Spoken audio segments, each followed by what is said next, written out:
I got pretty upset when I was asking young people, what does it mean to be Ummah? And they would say, it means to associate with the people of Gaza. And they saw the Ummah as something which was purely people who are being oppressed. There are moments in history where something happens, and then from that moment onwards, you start to see an acceleration. October the 7th is an acceleration moment.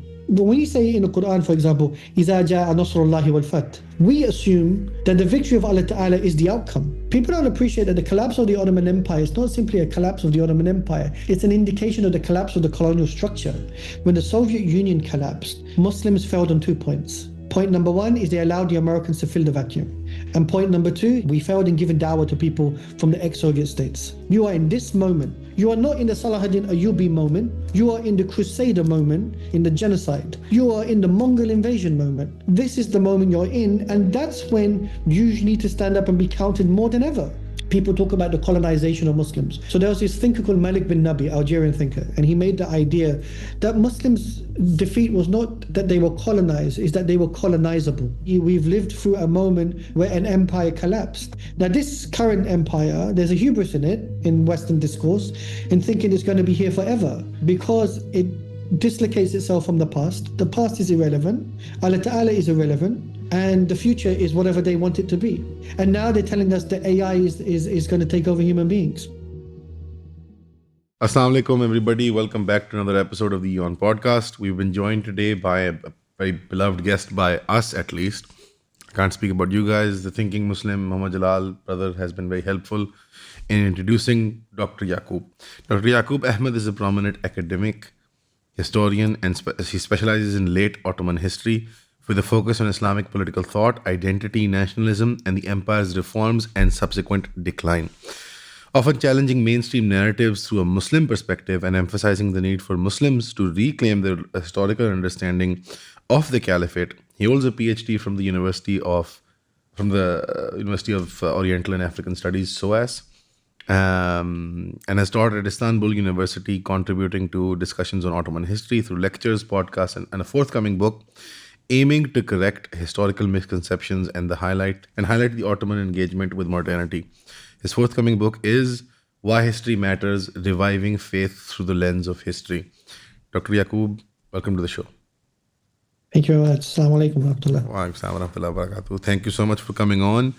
And I think that this particular period of history that you've chose to maintain as your focus of academic inquiry is particularly important because, like we were talking about before the conversation, before we started the recording actually, is that it informs Pakistan's identity in particular, and the collective imagination that we have about a larger romantic project.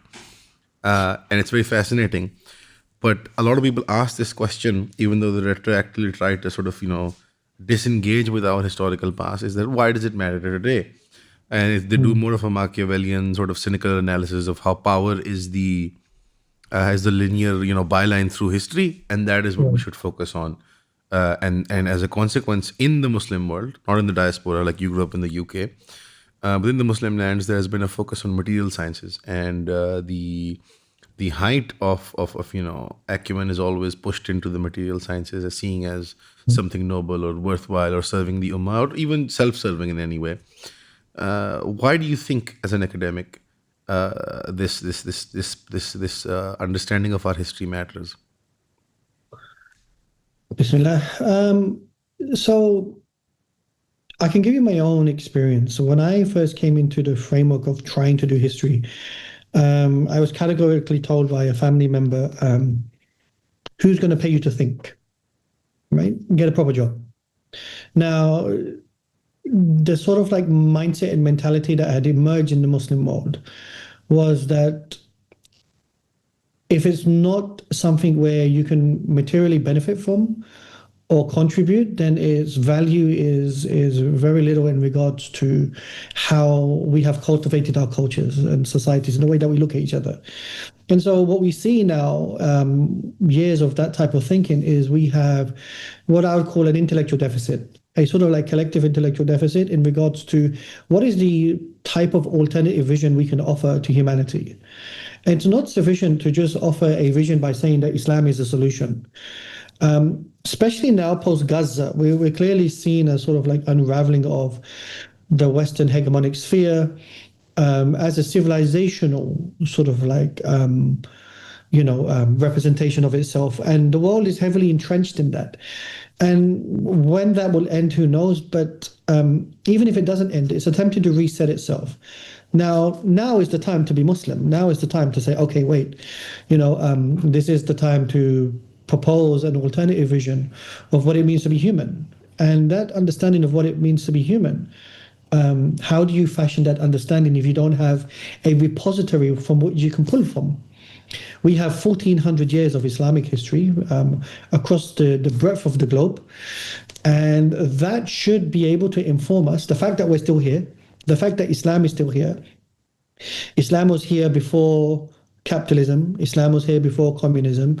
Islam was here before neoliberalism. Islam was here before the Mongols and the Crusades, and you name it. And it survived the test of time. And in that sense, how have we been able to do that? And so you go back into the time and you realize that Islam civilizationally has so much to offer to humanity, not just in the sense of the fitrah of insan in regards to what it means to be human, to be connected to the reality of Allah Ta'ala as the only reality, but also the idea of what it is that we can offer to make this world a better place. And I think we've abandoned that a little bit. And we've abandoned that for multiple reasons. And as a result of that, we really can't imagine multiple futures. We've become incapable of imagining that. So you spoke about the straight line. We're on this sort of like defeatist idea that we're sitting on a train. The train is being steered by the West, and we are just passengers, and we just, wherever it goes, we just get off the stops that we need to get off at. And that's not the way that I look at what Islam is, what Islam proposes, and what we should propose as Muslims. It's not sufficient for me that if, as contemporary Muslims in the timeline of history, that all we have to offer is that we prayed 5 times a day and then we watched the genocide happen on our watch. That is unacceptable. This question is not simply about addressing genocide. It's a question of addressing the sickness that has taken place and has become deeply rooted in the human collective disposition. And that needs to change. So for me, history became important because I was, as a Muslim, wanted to know more about what it meant to be Muslim. And it's not just about where my parents from, where was I born, why do I pray? Islam, everywhere I've been, and I've traveled extensively, I've seen an imprint of Islam, which has been beautiful. And that needs to, and that sort of like, I take tourists to Istanbul sometimes, and I show them the great masajids. And I said, terrorists don't build these masajids. They just don't. So the imagination you have of us, and then you look at this, something needs to change in the way that beautiful people produce beautiful things, man. Allah loves beauty. Absolutely. Allah is beautiful himself. Absolutely. Yeah, absolutely. This inability to position ourselves in a point in history where it's not, like the public consciousness, I'll speak to Pakistan, is the latter period of the Mughals, and then the British, dominated us with superior industrial might and so on and so forth. And that's just about as far as the imagination would go. Even not just from a Muslim perspective, but a sense of larger ethnic or regional history is lost upon us because, it's not convenient, and who's going to pay kids? It's that who's going to pay you to think, and who's going to pay you to contextualize yourself in history in point X or Y or Z. Can we understand as a historian? Can you shed light on why we've lost this? How history had a central place in Muslim intellectual thought, and secondly, is that a symptom of the corrode and the rot, or is that the cause? Like, is it a chicken and egg scenario, or is it is it one or the other? It's a good question. I'm not sure. I mean, if it's a symptom or a cause, but what we see, a lot of people think that that Muslims abandoned the idea of knowledge and history in the 19th century. It's not a 19th century phenomenon. Actually, if you look at Dar al-Nadwa in India at the time, if you look at the works of Shibli Nomani or Muhammad Nadwi and so forth, I mean, the arguments that they were making were that we need to write history of the Asian subcontinent as a way of helping the Muslims in the region understand themselves better because of the British intervention.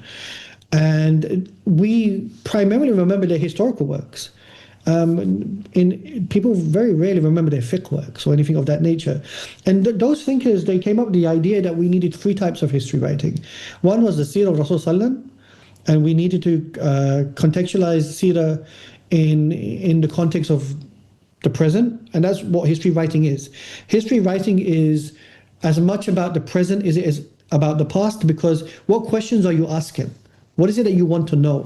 And then that's what people write about. It's not simply a record, it's contextualizing it, like, Absolutely. and this means, like, Yeah. for example, Sibawayh and his work, like contextualizing the Quran in its original language. It's as important as simply recording the fact, right? 100%, because new generations and new people are then shaped by new forms of thinking and then new contexts, right? So Seerah became important. And you can see this in Seerah studies. The first Seerah works were Maghazi works. They were, that's what Muslims were interested in. And then it became the life of Rasulullah. And then at different stages, different scholars, some scholars were looking at the sort of like the moral and ethical component of the life of Rasulullah. Other people were looking at more of the idea of Nubuwwah in particular, and Wahi and so forth. And this is what happens all the time. The second point they were making was that Muslims needed to have a better grounding of Islamic history. So they understood what it meant to be Muslim. They understood the idea of what it meant to belong to the corpus of this large ummah that goes beyond time and space. The notion of belonging to the ummah is not just today. And I was teaching in the US more recently, and I got pretty upset when I was asking young people, what does it mean to be part of the ummah? And they would say, it means to associate with the people of Gaza, with the Rohingya, with the Muslims in China, and so forth. And they saw the ummah as something which was purely people who are being oppressed. That was the imagination of the ummah, that we are just an oppressed people who are being crushed in every corner of the world. But that's not simply what the ummah is, and that needs to change. And so you realize that, as I would ask him, what about the ummah of the past? And then we'll go, oh yeah, right. And said, okay, who are the ummah of the past? Because you are standing on the shoulders of those people. Those are the people that laid the foundations for why we're still here, why we still exist. And then what about the ummah of the future? Do you have a responsibility of those Muslims that are going to come 5 years down the line, 10 years, 100 years, and so forth? And that is necessary. And then the third point they made was Muslims needed to write the history of the areas that they were in, so that they understood the context of their conditions, so they understood how they got to the position they're in, so that they could understand what mistakes maybe they made and what things they did well. And they can ground themselves. So when we look at the case of India in particular right now, the attempt to try to eradicate Islam's sort of like presence in India, this is a travesty, because this not only impacts Muslims in India or in Bangladesh, this impacts Muslims in Pakistan. Because that trajectory of history is a connected history, right? And you can see what the Israelis are doing in Gaza. They're not only killing people, they're trying to eradicate Islam's presence in Gaza, because that's part of the sort of like colonial sort of like imprint, which is that you eradicate any understanding of the historical component, from street names to masajid to food to people, in the hope that next generations will have no memory, zero memory, that at one point there was another civilization here. And that's the attempt. And so as Muslims, to abandon that is, I would say, a post-World War II thing. It happens very World War II oriented. It's not a consequence of colonization necessarily, but it is actually the formation of the new Muslim states that leads to this sort of amnesia, cultural collective amnesia. It's a very fascinating take, and I'm increasingly more convinced of it now. In the past few years, as I've been, interacting with literature and reading material, I'm starting to come around to the fact that the project it was delayed, it was slowed down, it was impeded, but it wasn't stopped due to the process of colonization. It is in fact neo-colonization, the formation of the republican sort of style state, is what kills the record keeping and the interaction with history as an auxiliary to ilm itself. Like you, for example, claim that history is an auxiliary to ilm, and you see it as some sort of worship or taqarrub, in the role that it plays. Nowadays you would hear what we call in Pakistan science uncles. or the Quran and science type uncles who will be talking about, you can never be a real alim if you don't know physics or chemistry or biology or whatever. But you're saying ilm, auxiliary to it is the knowledge of history, and that your ilm would be incomplete, your talib ilmi would be incomplete if you wouldn't be a master or at least a student of history. Well, if you read the Reconstruction of Islam by Muhammad Iqbal, right? Iqbal says that there are three types of ayats in the Quran. The first ayats, the signs, and this is important, that the word ayah means sign, right? So each ayah that we read in the Quran is a sign from Allah Ta'ala. It's a sign to reflect upon, and each ayah can stand independent on itself, right? And this is a very different kitab in the sense of any other book we're reading, that each ayah can stand independent and you read it and you can reflect upon it and even contemplate upon it. The second ayats he spoke about were the ayats of the rules of the cosmos, by looking at science and nature, right? So looking at photosynthesis perhaps, or looking at, the night and the day, or pondering on the stars, or the human body, the heart, childbirth, whatever it may be. And then the third ayah Iqbal talks about is is history. He said Allah Ta'ala speaks about the past in the Quran continuously, because the writing of history, as Ibn Khaldun says, is the writing of human beings themselves. It's about what it means to be human. We write about human beings, formations of societies, power, politics, war, life, death. That's what it means to be human. And to have no understanding of that, or to be so dislocated from that, to the point that we have this contemporary collective amnesia is unacceptable in my eyes. And the reason why I say the 1950 world, what happens in World War II? World War II consolidates the emergence of the United States of America as a superpower that emerges from the shadows of the colonial nations like Great Britain and France. Those empires are done, they're gone. The empires, Britain and France, are at their peak in World War I, and by World War II, they're over. And we have the creation of India and Pakistan, partition happens. You have the bombs of Nagasaki and Hiroshima. You have the creation of the State of Israel. You have NATO, you have the United Nations, and you have the hegemon, which is the global world order, which the Americans and the Israelis collectively today are trying to change. That was the world they created, and that was the prism in which we got trapped in. And for the last, since the 50s, that's what we've been thinking through. And it was in that period, in the 1950s, that they created this idea called the modernization theory. The theory of what it meant to be modern, and the notion of progress as an idea, and that the contemporary human being is the most progressed human being, or progressive human being in the history of humanity, which is just not true in that sense. And what it did is it stripped every other cultural component out of it and continued the sort of like Orientalism that existed in the 19th century, but presents a very different 20th century world.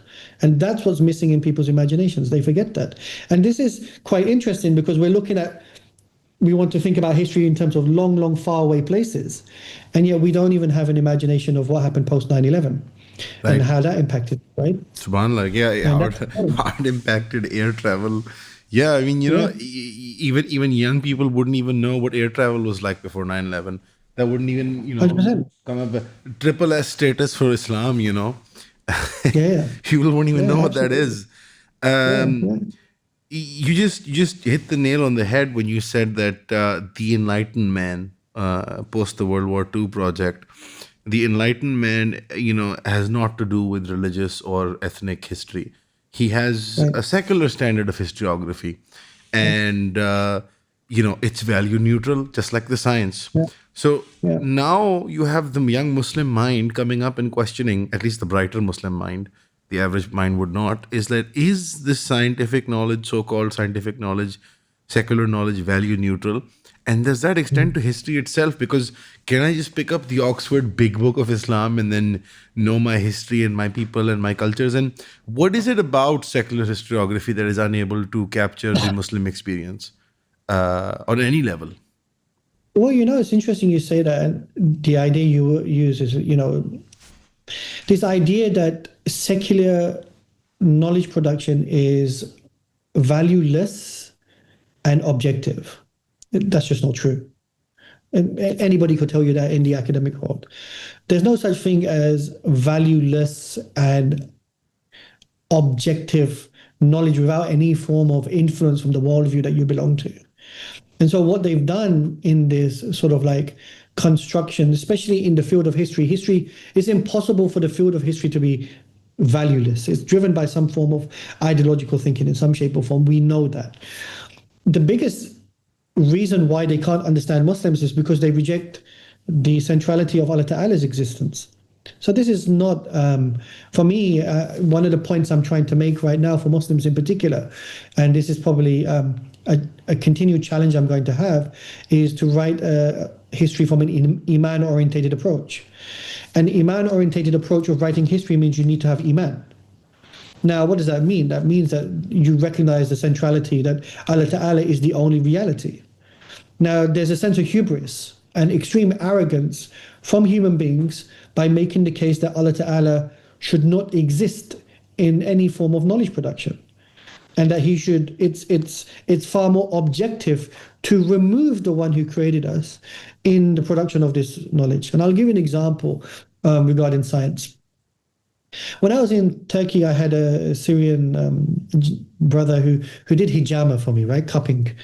And before he did it, he asked me to recite Surah Fatiha, and then he asked me to recite Ayatul Kursi, and then he did it himself. And out of curiosity, I asked him, why did we do that?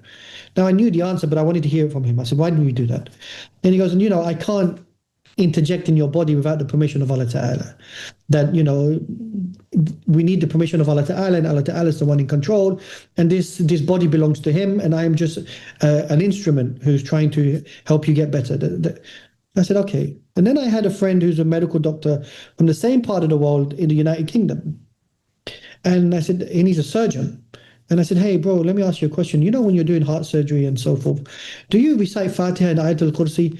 He goes, no, man, we just cut it out. I said, okay, we have a situation. Now, he's Muslim. Now, what happened here is Allah's centrality is extracted from this knowledge production to the point that all secular knowledge is just devoid of any real meaning apart from its outwardly function. And so when it comes to history and understanding Muslims, that first component is removed.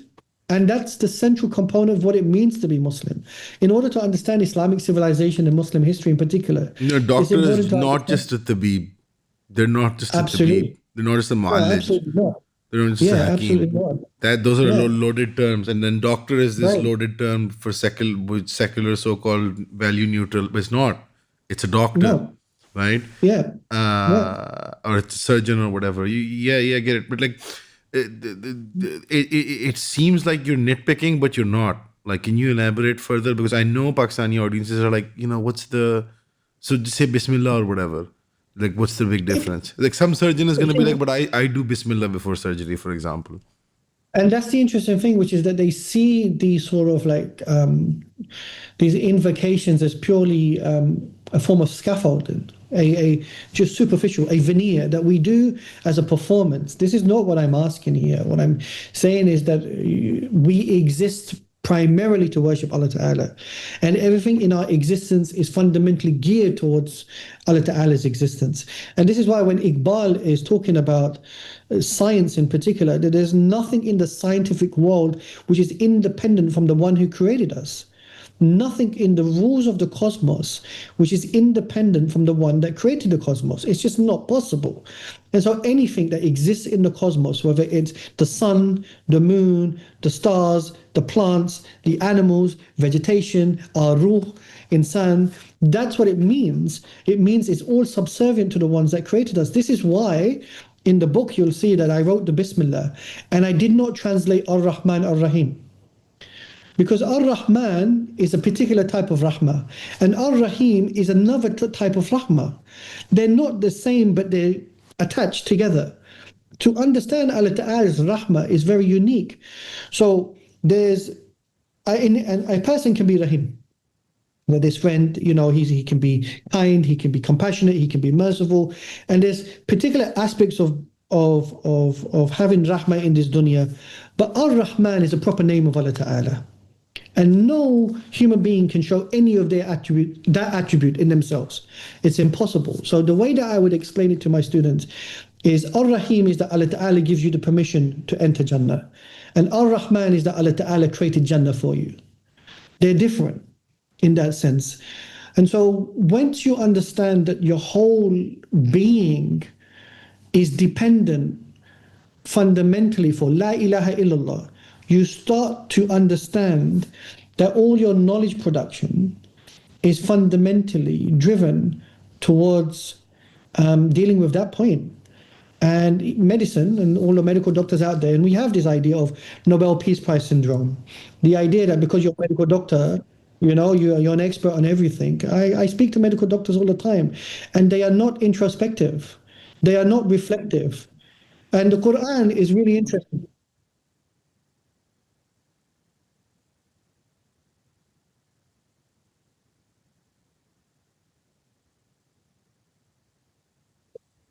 Well, absolutely. So the Quran is unique because standard thinking is critical thinking. All human beings have been given a disposition to critical think. It's important. But then the Quran is unique because it talks about tafakkur and tadabbur. Tafakkur is to reflect on something, is to deeply reflect on the disposition of something. And then tadabbur is contemplation. It's longer. You're reflecting on this moment, this thing, this idea continuously over a prolonged period of time. And it's in those contemplative states that you start to get visionary ideas and visionary thoughts in any field, in this sense. And I would argue that, don't get me wrong, Muslims are great and fantastic in the STEM fields in regards to being very functional regarding critical thinking. But we need to take that to another place, which is one of reflection and contemplation in which the Quran points to, and that is framed within the worldview of Islam. That's what makes you different. So in the Ottoman period, when they built hospitals with gardens and so forth. Why? Because they knew that insan, he was better in nature and go out, and they were of the belief that life should be slower. Go to a modern hospital, white lights, white walls, fluorescent lights, masks. yeah. Absolutely. Just sharp alcohol smell, rubbing alcohol.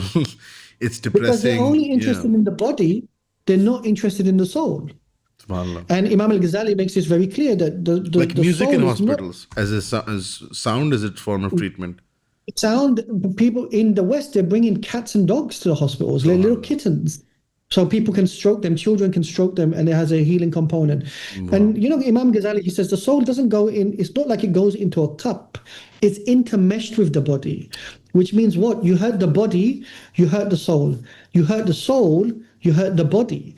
And so when we start to look at all of these components from an Islamic perspective. It's like if somebody watches anime, it's like a mech suit. If you hurt the mech, you also hurt the rider, the user, you know what I mean? 100%. And so my point is this, is that what does it mean to be insan? To understand what it means to be human means you have to recognize that Allah Ta'ala exists.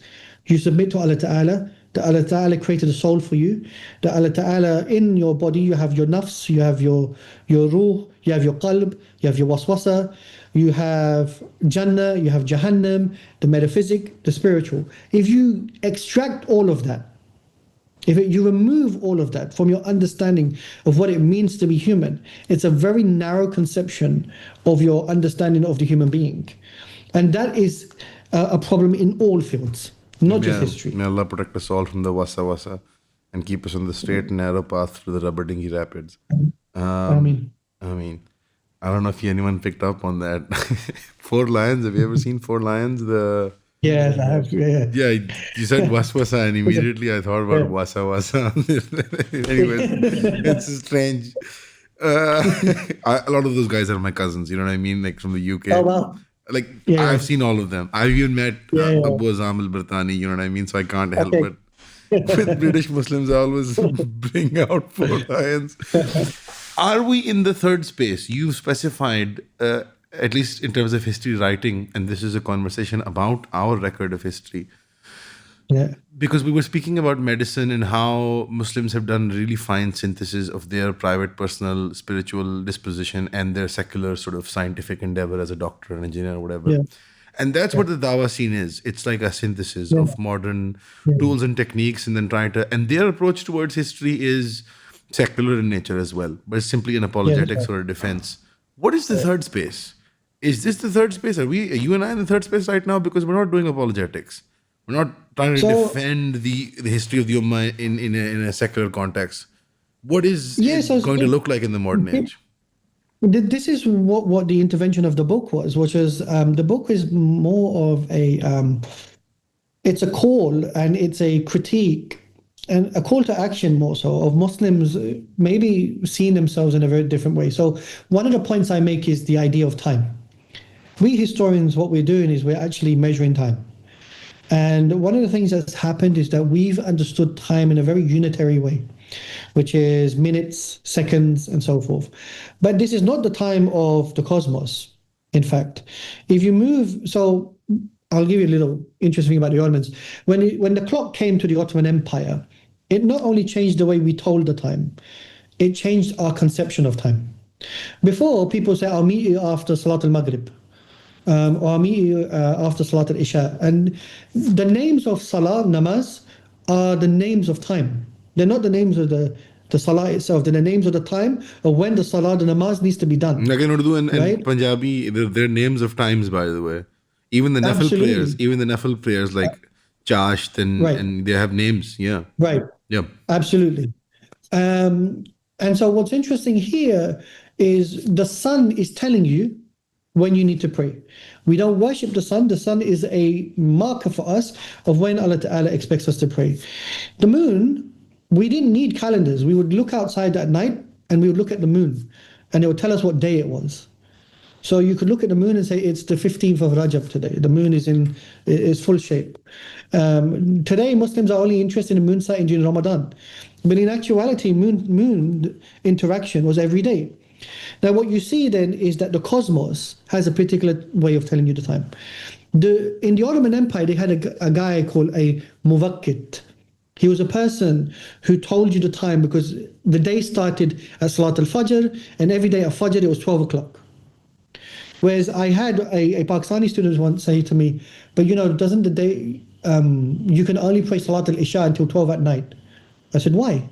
Because the day starts at 12, the new day. I said, no, it doesn't. That's not how the fiqh works. That's a very Western imposition, where the new day starts at 12 o'clock, this unitary way of telling time. Right? So the muwakkit would, at Salat al-Fajr, start the clock at 12 o'clock again. And every day he would make the adjustment. But it's not just the muwakkit. The muazzin is also a person who tells you what time it is. So what you saw is that the rules of the cosmos and the ideas of worship and ibadat were so interconnected that you started to realize that time was seen in a very different way. Now, this is quite interesting. Why? Because Allah Ta'ala He's the Al-Muqaddam. He's the one who brings things forward, or He's the one who can accelerate something, and He's the one who delays.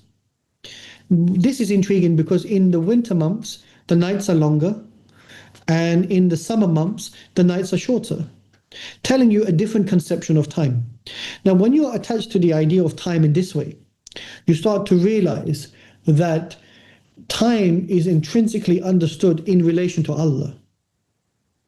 And when we understand the way that Allah Ta'ala has created the cosmos, and the way that we understand the night and the day, the times of the day, the moon, the sun, photosynthesis, the 4 seasons, and so forth, your whole disposition starts to change.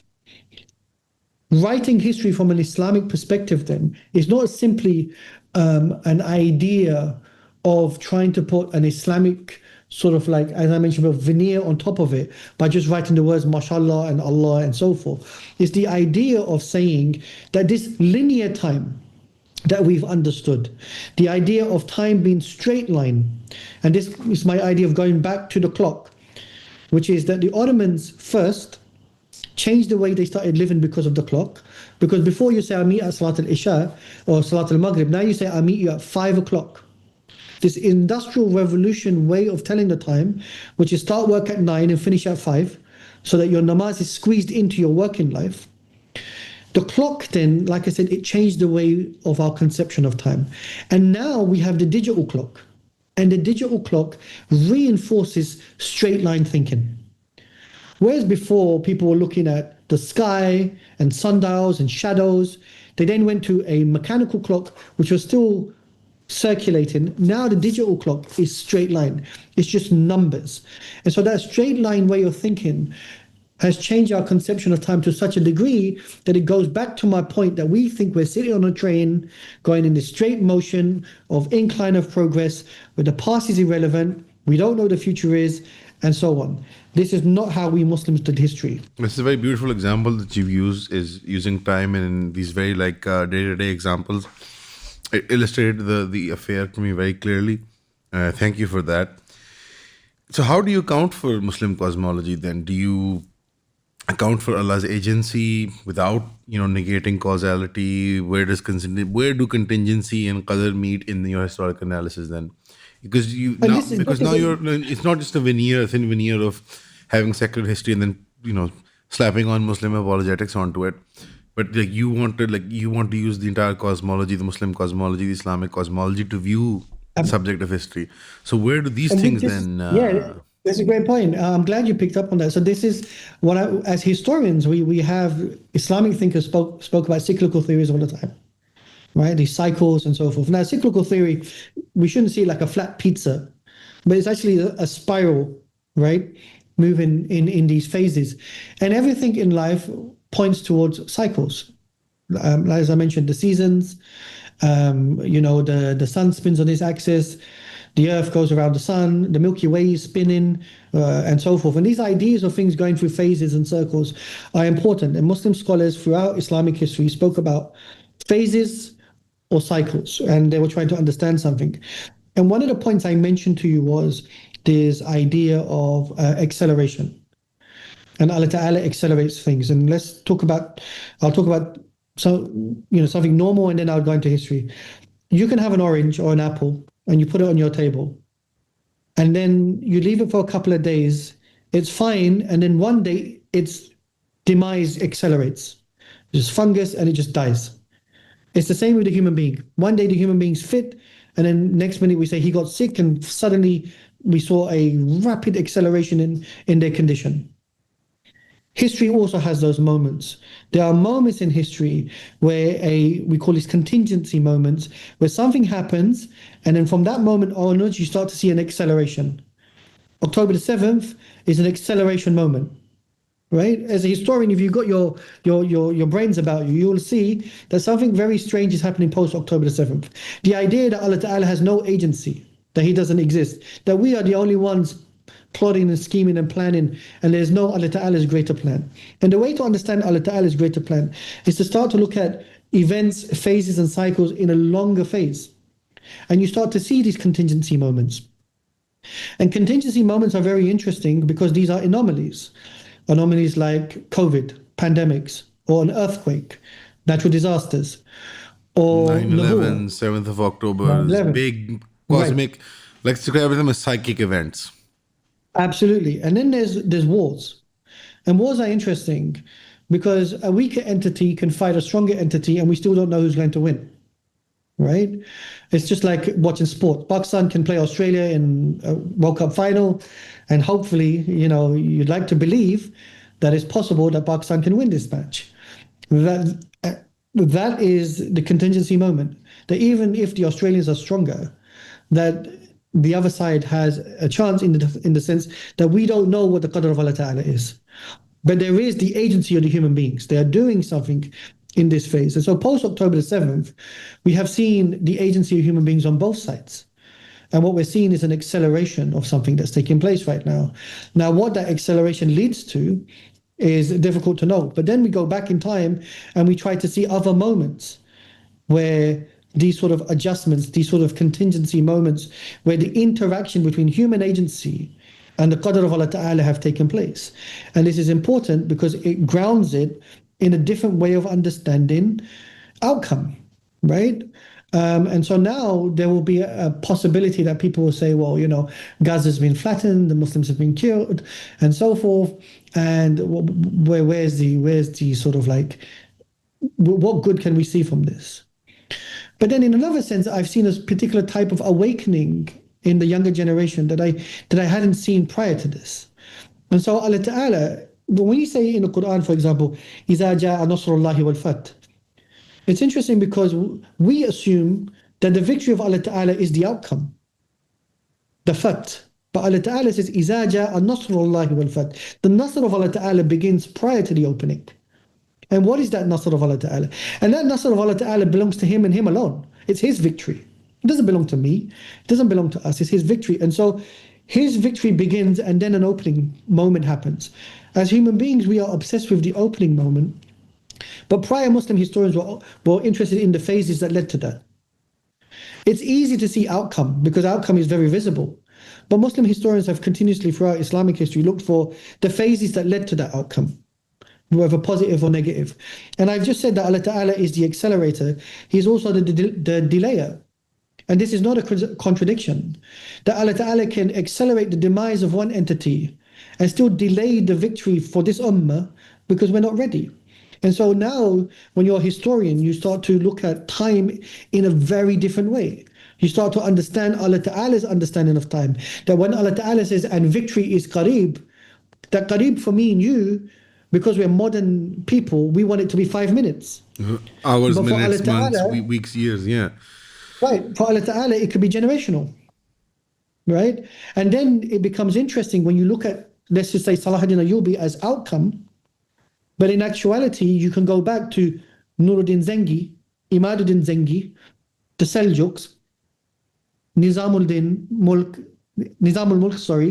and Al-Ghazali. Those were the phases that led to that moment. And so those Abdul phases, Qadir Muslims have, Jilani, and his influence on those 100%. people, yeah.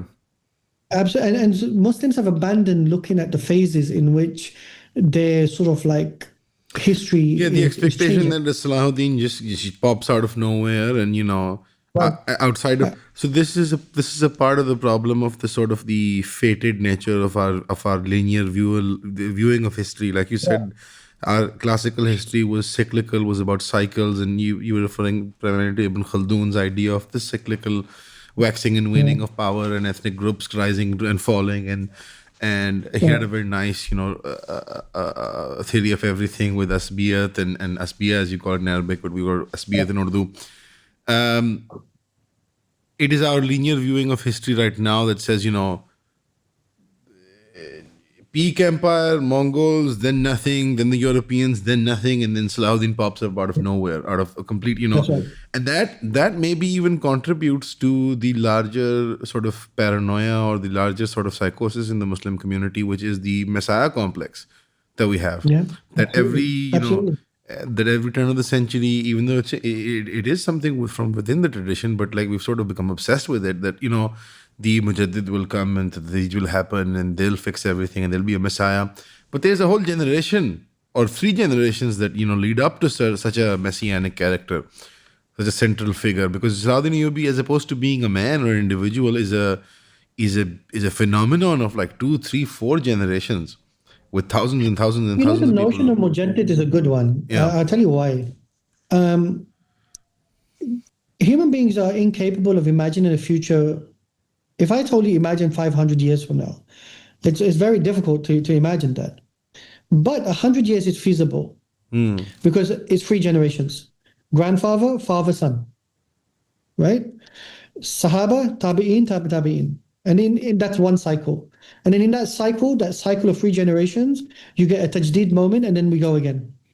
And so what's interesting is the notion of the Mujaddid, and ulama have difference of opinion, where some ulama say it's an individual, and many ulama say it's a collective, right? Now this tajdeed moment, I call it the Mujaddidi moment. That today, now in history, this should be our Mujaddidi moment. The moment where multiple Muslims globally should say, okay, enough of the sort of like straight line, the box that we've squeezed ourselves in. And why don't we go back to the tradition and go beyond this box and think outside of this box and go beyond the straight line Now thinking? that I've got you here, now that I've got this historian here, let's go Mujaddidi moment to Mujaddidi moment. Just a quick top 10 rapid fire round, because it's a rare privilege to have a 7th of October and the things in and around 7th of October for the 21st century Mujaddidi moment. We have a winner. I agree. I'm not going to debate you on it. last time it was the 20th century, dealing with the colonization process. We had the Mujaddidi movement from Africa all the way to the Indies. What would you describe that as? What particular Mujaddidi moment? What particular figureheads would you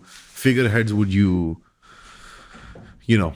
You know, Because what's we have to interesting make is this more interesting for younger audiences. yeah, I mean, look, the assumption is that Mujaddidi moment somehow brings about victory. It doesn't necessarily do Just a that. new phase, What a different phase. it brings a new phase, and when you Would look that at be Islamic modernism, like the Jamaat Islami, the Ikhwanis, all of those movements, the what they nationalist emerge from. movements?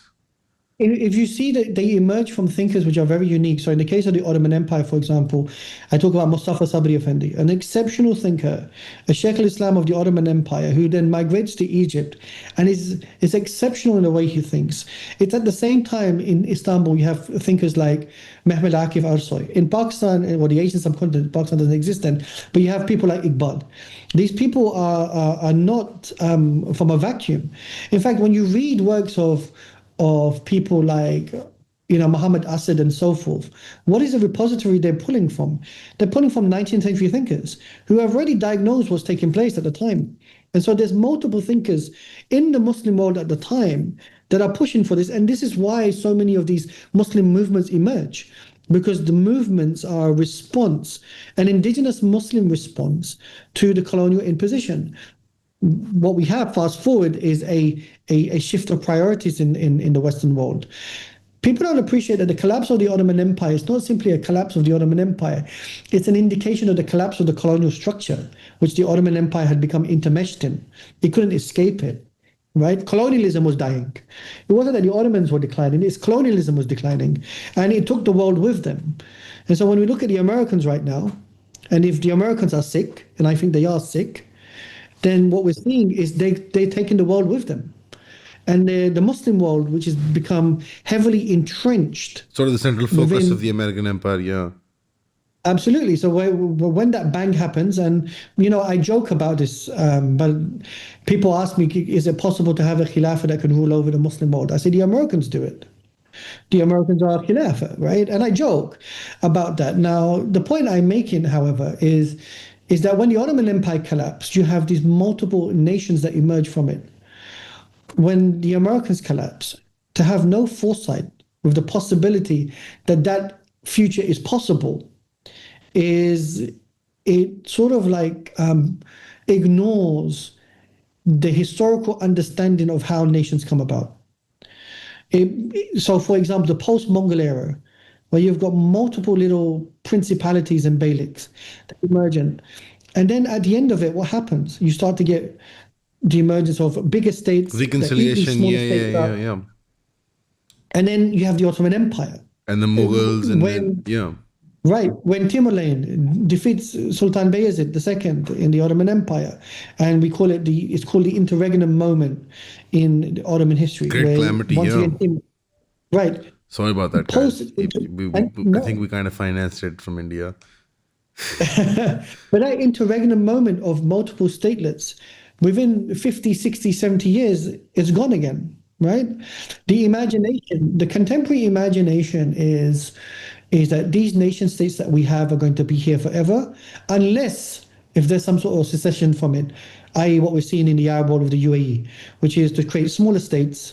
And that's possible in our imaginations, that we can have South Sudan, North Sudan, not bigger ones, the idea. But in the contemporary moment, we had moments like this. Even with Egypt and Syria at one point. One of the first dictator in Pakistan, Ayub Khan, he tried to create an Afghanistan, Pakistan, Iran, larger Indo-Aryan state. It was a plan that he proposed to the Afghan and Iranian leadership. Yeah, our first in the 1960s. And even in the 80s, during the Soviet jihad, the Pakistani state had some idea about making a greater economic cooperation region between Afghanistan and Pakistan. And that was becoming a quick consequence of the Soviet. And I think that's why the Americans had such a big problem with because that is, surprisingly, the 96 Taliban is the only Afghan regime in the last, I think, 100, 200 years, which has not been hostile to the south of Asia, specifically Pakistan. It's the only I mean, one. look, this is an interesting point you make. Why? Because in the Ottoman Empire, the late Ottoman Empire, while on the one hand, we're starting to see the emergence of borders, but on the other hand, the Ottomans are interested more in spheres of influence, on making borders more porous. And so you have Jevdet Pasha, who's, an alim in the Ottoman Empire. He talks about the five spheres, Quranic spheres, the Hijaz, Bilad Sham, Bilad al-Rum, Mesopotamia, and Misr, being Egypt. And so he makes the argument that Egypt has a sphere of influence Bila shak, historically. yeah. And so in its sphere of influence, And the was and the Sudan. Mesopotamian one would be like, Rai, Iraq, and parts of Iran and that sort of nexus, right? Absolutely, Yeah, right? yeah. And Hijaz was, today we call it Saudi Arabia, but it would have been Yemen, Right, Saudi, sure. The Gulf states, so, yeah, yeah, right? yeah. Right. And Bilad Sham, Beit al-Maqdis was an intrinsic part of So Bilad yeah, Sham. Palestine, Jordan, Lebanon, Israel, whatever, all Right. of them, yeah. And then Bilad al-Rum would be today's Turkey and the Balkans. Right, exactly. And so What about Mawaran Nahar? What about us? What about this is Central and interesting. South Asia? Well, this is unique. Why? Because then in the other parts of the world, we start to see spheres of influence, right? So the Asian subcontinent is a large sphere of influence. The Horn of in that Africa, yeah. right? Even the Turkic states become a sphere of influence. SubhanAllah, yes. Malaysia, Indonesia are a sphere of influence, A right? big one, yeah. So what happens is when you start to see things as a sphere of influence, not restricted within the sort of like strict national paradigm, that malleability where culture and ideas and peoples become far more eclectic and far more porous and far more cosmopolitan, it allows for greater thinking beyond the box, beyond the straight line. It goes beyond that. And Islam historically has always been that way. And that's why, once again, when you start studying the history of Islam, you start to see one or two things. I spoke about imagining the possibility of the collapse of American hegemony simply for the fact that Muslims should be imagining everything anyway, because you don't have one Right. possible future. You have to imagine multiple possible futures. There was people who imagined it for the Soviets, and those Muslims, that generation, they achieved it. So, Right. And Taha Abdurrahman, who's a Moroccan thinker, really interesting thinker, he said, when the Soviet Union collapsed, Muslims failed on 2 points. Point number one is they allowed the Americans to fill the vacuum. And point number two, he says, is that we failed in giving dawah to people from the ex-Soviet states. 100%. Right? 100%. 100%. Right. Now, what his point was also interesting was that Muslims didn't imagine the possibility of the Soviet Union collapsing. So when you don't imagine the possibility that it can happen, you have no act to do after that. No, You're yeah, still no sitting on the contingencies, train. no plans, no nothing. Right. Yeah. You're still passengers on the train. So It's been Pakistan was pivotal, right, in collapsing the Soviet Union and the American plan. Pakistan, compared to even India, has barely any diplomatic relationships with Central Asia beyond Afghanistan. Barely. And India has much bigger relationships there. Right. We're just now developing them in the last, I would say, decade. In the last decade, on a serious level. And you know why that's disappointing? Because, as Muslims, whenever I travel to other parts of the Muslim world, there's consistencies. We can see it. So people always tell me, Ustaz Yakoob, you're different. And I say, no. The difference between you and me is you look for the differences and I look for the similarities. If you actually travel the Muslim world and you put your differences aside and you look for the similarities, for Muslims it's easy. It's so easy to open up these doors and work cross-culturally. It's not a problem. And that's something that we are not relying on. We're not using that. We're not positing that. And once again, as a historian, I see that Muslims were capable of doing that. So Pakistan, let's look at Pakistan now. Its foreign policy, fundamentally, and the state was built on the mantra, which is La ilaha illallah. Well, then that's very easy. If you have a foreign policy initiative that's driven towards having good, cordial relations, not just on a political level, but on a human level between the other Muslim nations, you'd understand them better. And by understanding them better, you not only have a sphere of influence on them, they have a sphere of influence on you. And that takes you outside of the box. That takes you into various different places that makes you far more visionary. So we spoke about this Mujaddidi moment. This is it. This is the Mujaddidi moment where Pakistanis who live in Britain, America, Dubai, Saudi Arabia, China. I see Pakistanis everywhere I go. There's not a single country I haven't been to. I was in Japan, living there for 1 year. There's Pakistanis everywhere. We're everywhere. The human resource that exists from Pakistanis that could be brought back to the country It's to nuts. make the country is crazy. Yeah. The potential of Pakistan has just working great amongst sushi restaurants, Pakistan. by the way, because of the Japanese Pakistani diaspora, which is insane. Which is like, insane. you know what I mean? Insane. You get people And- coming in from Italy because they work there all their lives, and they run these like fine bistros and Italian establishments now in Pakistan, in the middle of Look, nowhere, Pakistan, which is I met nuts. some Japanese. I met some Japanese Pakistanis, and some of them felt very uncomfortable by declaring their Pakistani identity. And I said, why are you ashamed? You should be proud of this. You should be proud of this. Alhamdulillah. Yani, even in Britain, they'll say things like, they're going to take away the passports from British Pakistanis and send them back to Pakistan. Hey, Pakistan's not Jahannam. What are you talking about? There's no Post shame 9/11, in here's the the thing, mindset. Dr. Yakoob. Post 9/11, the confidence that has been shaken in the diaspora, Right. especially, I think we haven't won it back yet. I think one of the more recent bigger events was the May skirmish with India that has won back a lot of collective confidence in the diaspora as well as domestically. Right. But unfortunately, I think 9/11 and the subsequent betrayal of that Pakistan ka matlab kya, la ilaha illallah, I think that shook up the sort of core. It was another 71 like Bangladesh, catastrophe. Right. And I think from Bangladesh, we recovered because of the lack of media coverage and how, those times it was radio and maybe some television. And we did a really quick bounce back with Ziaul Haq's dictatorship and the successes of the Soviet Bosnian and Chechnyan jihads. Right? So in the collective imagination, you had a cousin or a third cousin or a fourth cousin or a relative going to fight, or you knew people, you were giving your zakat and you were selling your jewelry. And it was in the air. The refugees were here, the Bosnian, the Chechen, the Afghans, and we're taking care of them and we're going to fight them and we're developing the nukes but we're not developing the nukes. There was the energy was in the air, and then it just comes crashing to a halt with 9/11. Right. The engine has started running again. The state with the state, and I think it's that. But then we have the problem of the Imran Khan situation that has hurt a lot of people, I think. But subhanallah, it's gonna go somewhere. Look, It's gonna go somewhere. okay, so we're talking about hard power at the moment, but also on a social level, on soft power. Pakistanis have so much that they can offer the world, and there's so much they can bring back. I mean, when you look at globally where I go around the world, people always ask me, what's the biggest export of Pakistan? I say people. And they go, what? I say, it's the human. Economically also, export. yes, by the way. Our exchequer, the biggest export we have is remittances, human labor, yeah. Yeah, it's like one family will have one son who's abroad somewhere, right? But those Pakistanis, they have the capacity to bring skills back. They have the capacity to bring ideas back. They have the capacity to bring cultures back and to make Pakistan, better than what it is right now. And they have something to offer other nations.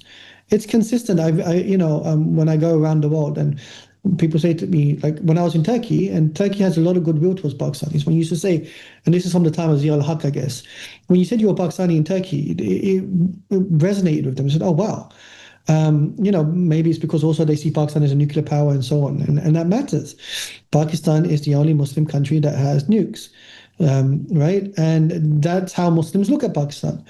And Pakistanis shouldn't feel inferior. They should feel proud of the fact that they are Muslim. Alhamdulillah. Right? And in that sense, I always say, and this is where my intervention begins, and I'm being unapologetic and maybe a third space, which is, I started with this, now's the time to be Muslim. Now, it's not the time to be afraid. If you fundamentally believe in Allah Ta'ala's wisdom and you believe that Allah Ta'ala is the one who will support this ummah, then do what Allah Ta'ala expects from you. And we are a nation of people of 250 million plus. There is no reason why we can't achieve and bring something to the world. And we're seeing, as we mentioned, plates are moving now. and so forth. Yeah, What's the vision? it's a very fascinating read on history that now is the I'll tell you a weird anecdote. One of my friends, his wife is a convert. She's a Mexican, and she's not like native Mexican. She's like a European Mexican, white Mexican, and she converted, mashallah, and she's a doctor, and she whenever she comes to Pakistan, she has a great time. She hangs out. We go see the historical sites. We try the foods, and regardless of her lactose intolerance, we try most things. And she's a very earnest, very keen person. A lot of her sensibilities, her moral sort of standpoints are defined by the woke sort of left space, which is, I think, it was captured the imagination of most young people across the globe, Muslim and non-Muslim alike. So she's always sort of measuring on that metric, and coming from Mexico City, even she's used to a certain amount of sort of municipal functionality, and the roads are fine and whatever. And at one point, I said, you've come in at a very low point in our civilization. She was complaining about one thing or another once she'd gotten comfortable. And I said, you've entered the civilization at a very low point. And you're aware of that, right? I mean, for your personal salvation, Muslim, mashallah. But from a civilizational point of view, it looks bad. We know it's bad. And then you just flipped it on its head. Even my thinking as a Muslim, as somebody who considers myself conservative or practicing, you flip it on its head. Now is the time to be Muslim. And again, this conversation I had is pre-7th of October. But now I resonate with what you're saying, is that it's time now. I'll give you an example. I've been to many talks and I've had many Muslims who have this sort of like self-deprecating mentality, right? And Muslims are this, Muslims are that, blah, blah, blah, blah, blah. Okay, fine. The point I'm making to them is, okay, then you stand up and be something. You stand up and make the difference. I am holding myself accountable here. I'm a Muslim, and fundamentally I'm a Muslim because I worship Allah Ta'ala. I submit to my Lord. And part of that thinking is that Allah Ta'ala has an expectation on me as a servant of the Ummah to keep trying for them irrespective of the situation. If tomorrow the Crusades happened, or let's just say I was a Muslim during the Crusades, or somebody became Muslim during the Crusades, would you say, oh, you know what, these Muslims are trash, Islam is not the truth? It doesn't take away from the truth of Allah Ta'ala's reality. It doesn't take away from the truth of Islam. So the point is that you become Muslim not because you're looking at the stars and stripes and the world around you. These are the cards that are being given to you. You are in this moment. You are not in the Salahuddin Ayyubi moment. You are in the Crusader moment, in the genocide. You are not in, the Salim I moment of establishing Khilafah in 1516. You are in the Mongol invasion moment. This is the moment you're in, and that's when you need to stand up and be counted more than ever. It's easy to stand up and count when the world is in a great state, you need to pass when everyone's winning. You're Ibn Taymiyyah, now you need to pass some dodgy fatwas and deal with the Mongols. But the point I'm making to most Muslims is I don't have this feeling that, oh man, look at the state of the Ummah. And I'll give you a really interesting story. A friend of mine went to Umrah first day, and he went there and he called me and he complained. He goes, Muslims are a mess, bro. This is in Makkah. I saw this, I saw that, I saw this. And I said to him, I said, look, don't look at the Muslims. Why have you gone there? To worship Allah Ta'ala. And Allah will forgive all of these people. So if He can forgive all of these people, then you need to put your sentiments to a side for a second. What's interesting is 4 days later, he calls me back. He goes, SubhanAllah, Muslims are amazing.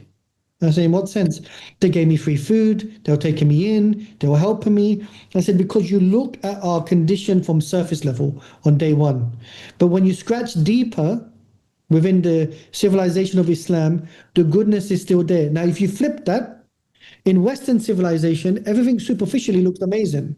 Or even in China or whatever. Superficially, tech looks amazing. Iqbal but when you says, scratch the "Upar se surface, tariq tar andron changezi." It's beautiful and Roshan and bright outside, but inside it's like Genghis said, it's scratch inside. Yeah. These people did a genocide. Subhanallah. And they didn't even blink. And they smiled. That is they smiled to it. Tom Beck still wore a suit and talked about standing in line at the press conference. Right. When he wagged his finger at the Lebanese, like, you people don't know how to stand in line. And they killed 60,000 recorded and maybe upwards of 200, 300,000 people. Way more. Way more. And that tells you that there's a sickness. Is that what we're going to be proud of? So I had a friend who's American, and he said, "I'm proud to be American." And I said, "Why?" You And he goes, "What killed do you the mean?" I First said, "Look what Nations, of America. You finished Look them. what you've done to the world. Look what you're doing. This is not an issue of, the question is when you look at a civilization, you don't just simply look at a civilization's material success. So the ulama historically, when they were looking at the decline of nations, they looked at two really interesting points. One was a material decline and one was a moral decline. The material decline was that you can still have your morality intact, but because you've materially failed or fallen behind other nations, you could collapse, you could fall. You should challenge that because competency is important in Islam. But alhamdulillah, you still have your akhirah. Yani, you didn't lose that. But if there's a moral decline in a community, irrespective of their technological advancements, that moral decadence will bring down the technological advancement too, to the point that it will create a combustion. And not only do you lose your dunya, you lose your akhirah. And so a lot of ulama were continuously complaining about the moral decline of Muslims because they were concerned that this was a deeper sickness than the material decline, that they were addressing this deeper sickness in this context. And so when we look at the current world that we're in right now, there's a deep sickness. And people talk about the colonization of Muslims. So there was this thinker called Malik bin Nabi, Algerian thinker, and he made the idea that Muslims' defeat was not that they were colonized, is that they were colonizable. This was his argument, okay? Subhanallah. That because Muslims were colonizable, this was the concern he had, and we need to address that. And he So built the this on the material idea- defeat is not of consequence or importance. What is that the condition of the people, even if they are defeated, is that if they Absolutely. so subhanallah, I get it. Right. I get it. Now, he took that from the idea of Ibn Khaldun. And Khaldun says that the defeated people, their souls are in awe of the victors. And so they start to replicate them. Okay? Now, what's unique about the differentiation between Khaldun and Malik bin Nabi, however, is Khaldun spoke about the defeat of the soul. So for Khaldun, the defeat moment was the physical defeat. For Malik bin Nabi, the defeat was you had to already be intellectually defeated Or spiritually or to be morally, physically defeated. But go back to Khaldun's point. He makes one interesting point. He said the soul needs to be defeated. The Muslim soul has not been defeated here. It's contaminated, I would argue. In that sense, an adjustment to Malik bin Nabi's thought, where he said we became colonizable, intellectually perhaps, but the soul is still intact to the point that it's Muslims who are That's still what Iqbal says. resisting. Iski khak in Iblis's majlis shura, he says that iski khakistar mein hai bhi ishrar arzu, which is that in Absolutely. the ash Yes. of the heap, there's still Right. a hidden sort of flame. When you have coals, when Right. they're still sort of hot underneath That's all right. that ash. Yes, that's right. the spirit. It's the corrupted spirit, but it's still there. It's still there. And so we have the tradition. You're talking we about have the cycles and history. patterns and repetition and Right. history. So I would be Absolutely. remiss if I wasn't to ask you two questions that we could close on. Yeah. Number one, where in the Quranic sort of narrative do the cycles and repetitions of history, where is that framed? Because obviously our historians across the Ummat's time have taken that as a pattern to codify history. Where does it stand in the Quran? And secondly, again, I had to contextualize it in a current sort of manner, is that which part of the cycle are we in? Like, where are we on the sort of the cyclical, are we in a trough? Are we in a dip, in a valley? Are we, like, if think of it like a sine curve, like, so both of those.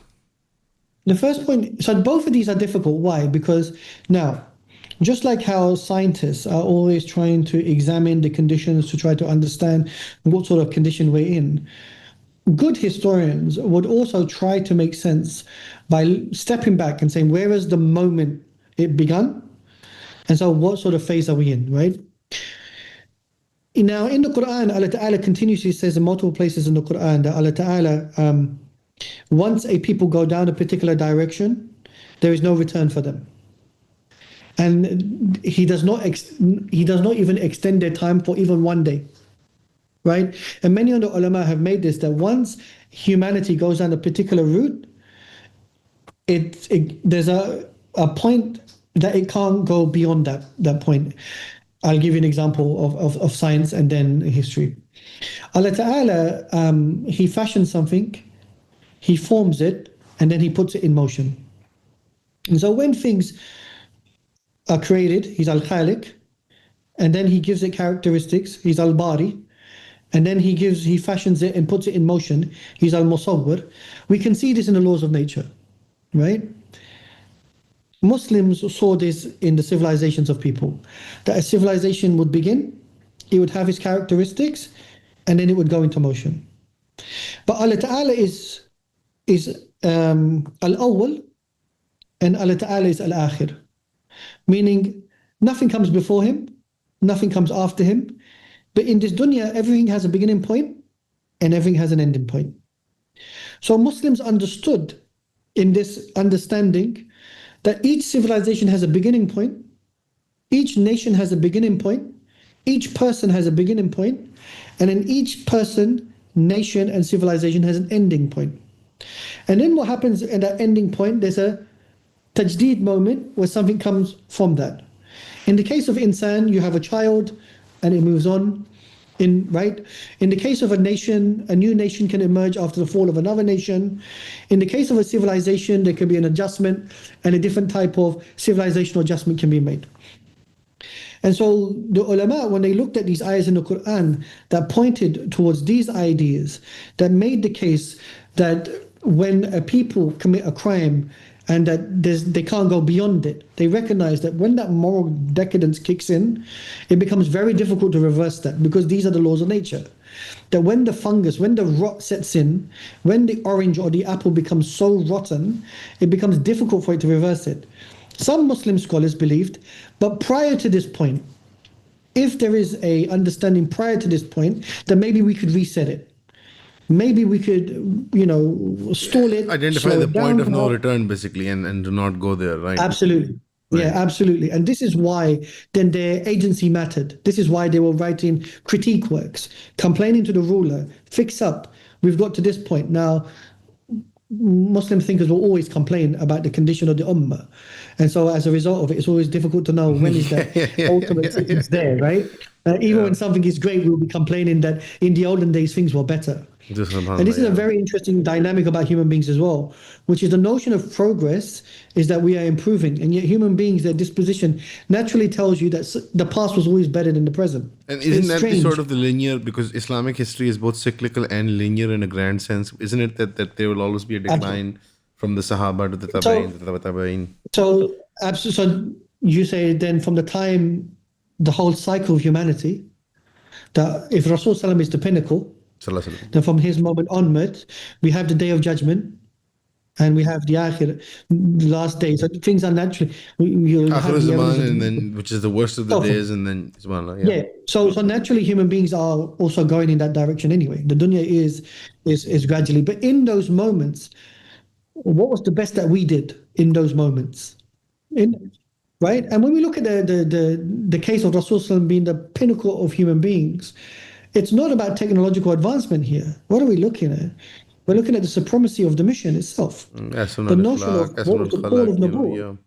Absolutely. So fundamentally in Islam, it's always that. That is what defines a people, right? Now in the cycle, in terms of where we are, as I told you, the cycles are not flat pizzas. Okay, some moments can be longer than others. So for some nations, the earlier stages could be shorter, the latter stages could be longer. For other nations, it could be the earlier stages are longer in terms of foundational work. The latter stages could be rapidly collapsed. Bang, bang, bang. It can happen. In that sense, this is why I'm trying to help people understand the time of the cosmos. Because if you understand time in a unitary manner, you're trying to see exact phases. But if you understand time as the malleable matter in which Allah Ta'ala has created things, that I'm not sure what phase we're in right now because I haven't analyzed it, but I can tell you something. It feels like things are happening very fast right now. It feels like things are moving very quickly. Yeah, time does the time constriction thing. Yeah, right. It does feel like it does feel real now. And the collective human soul feels exhausted, and something is moving very quickly. We are in this acceleration moment. In that sense. Now, I could look at phases. I'll give you, I talk about Palestine when I say, did we not see the phases? Did we not see that October the 7th was going to happen? The Palestinians could see it. the creation of the State of Israel, right? The 67 war, the first intifada, the second intifada, and then the genocide. They always knew it was coming. We were the ones who put our head in the sand, not looking at the phases that were They taking came place. out of nowhere to us, yeah. Right, because it never comes out of nowhere. The fruit doesn't become rotten overnight.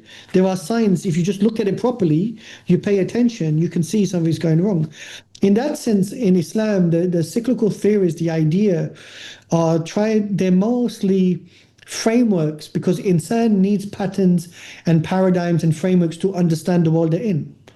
And so Muslim scholars, they started to, because they believe that the human experience, that insan is not independent from the rules of the cosmos, that the rules that regulate the cosmos also regulate human experience. And so then they started to understand history from these cycles and phases, and saw that Allah Ta'ala speaks about the end of people, the height of people, and so on. For example, even if there's a nation where there's good people in it, that nation naturally can still collapse, not because there could be a natural disaster. But their time's up. Yeah, their time's up. Their Regardless time's of up, whether, yeah. and then you're held accountable for what you did in that moment, right? And so even then, good people can still die and collapse with a nation that's morally bankrupt.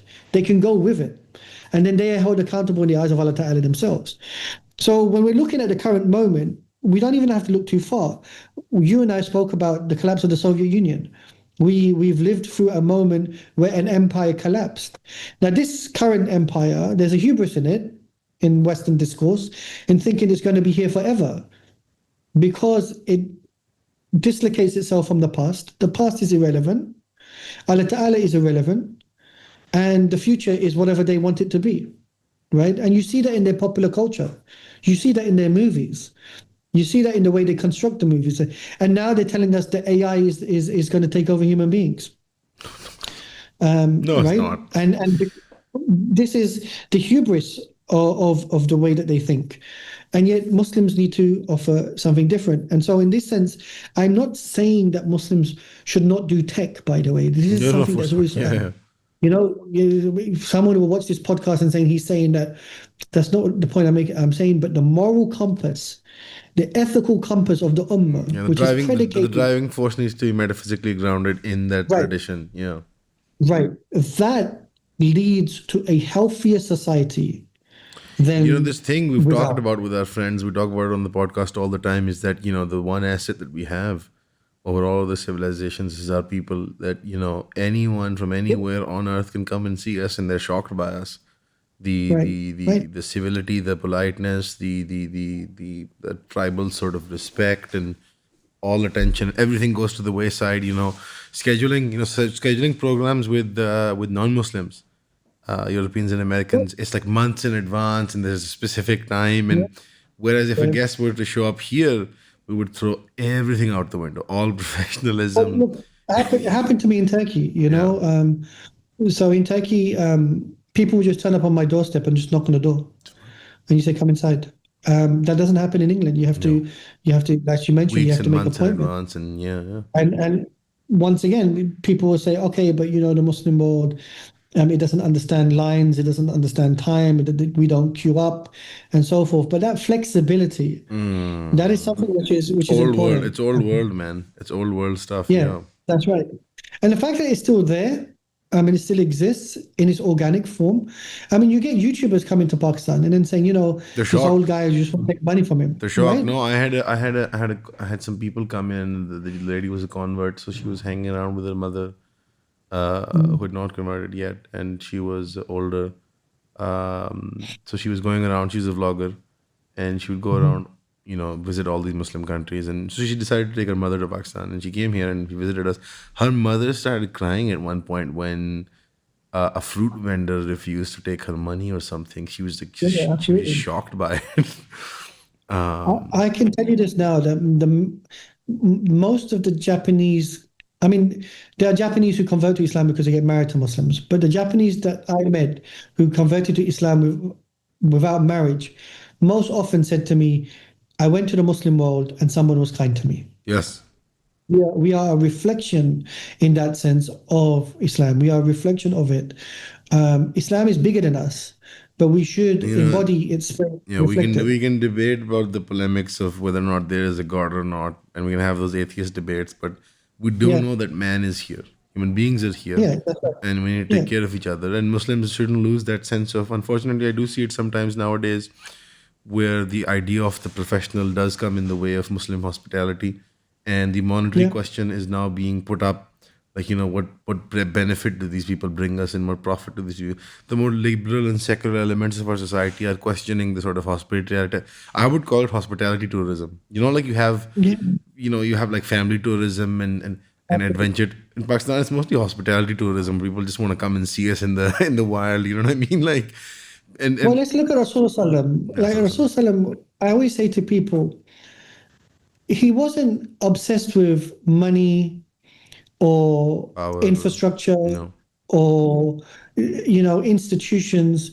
His Sahaba were the institutions, the man, people themselves. He invested in people.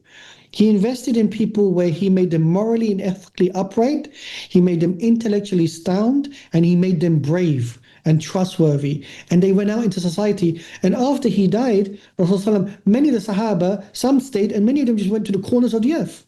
Off they went. And this level of trust he had when he was sick and he saw Sayyidina Abu Bakr radiallahu anh leading Salah and he smiles because my people are ready. These my ummah are ready. It's that core value which is important. This comes from Allah Ta'ala. That we are chasing, material things. It's just stuff. It's just, trust me, I've been to some of the greatest corners of the world. It's just stuff.